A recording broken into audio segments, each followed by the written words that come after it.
Okay guys, I took a measurement from here to here, made sure they were equal. I also took a measurement from this little dot on the corner to the point here. After I centered it in the tube, I got them equal. So they should be close enough.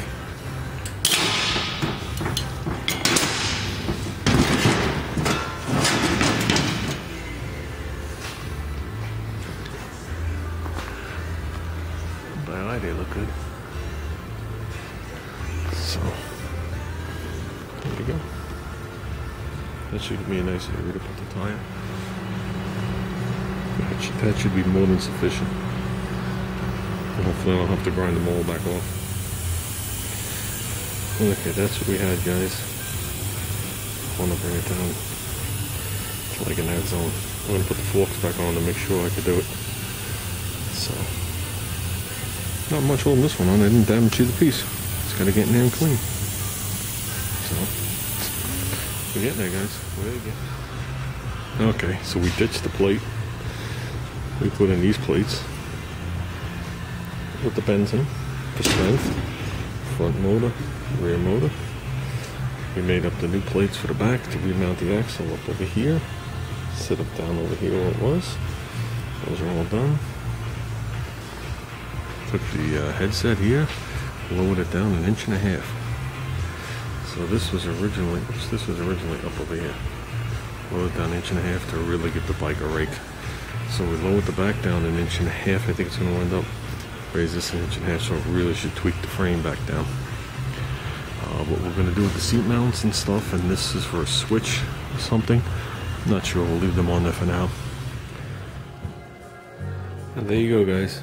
That should be very close to road height. Give or take 1/4 inch in the back. Like I said, we dropped the neck down. I think it's 1.5 inches.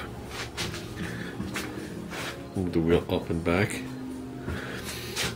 Those plates are on a slight angle because the frame's on an angle. Didn't realize that. So I will be tweaking those. It still fits in there, right? The other ones had to be the same way or bent to compensate, and I didn't see that they came and straightened and then went back down. So that shouldn't be a problem. We should be able to take care of that without an issue. But yeah, the back of this thing is a lot lower than it used to be. So it's funny looking without a bolt. So yeah, the handlebars got shorter, obviously.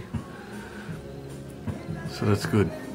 Wheels up, wheels back means a longer seat, much longer seat. That seat's probably going to be a good 6 inches. I'm going to make the seat pan myself, and I'm going to bring it to the local guy and have him upholster it rather than buy a seat. That'll probably work out to be the same price, and I can make it the way I want it. So, but yeah, it took a set of sockets, a blondie tape, and a foreigner tape to mark it up here. So, I'm going to go out and grab the engines real quick, and hopefully this thing will stay up here long enough for you to see it.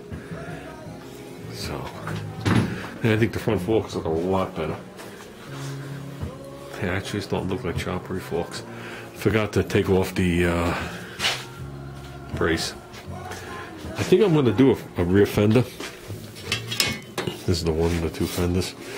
But I think what I'm going to do is, originally the fender was like this. I think we're going to do it all the way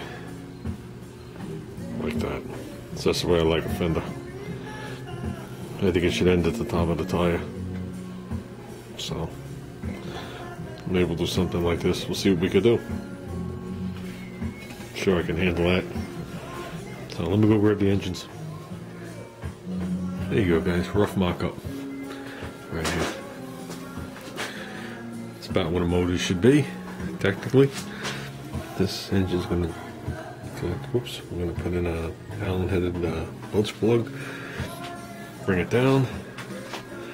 The other one should be roughly in the same position, so we have plenty of tire clearance.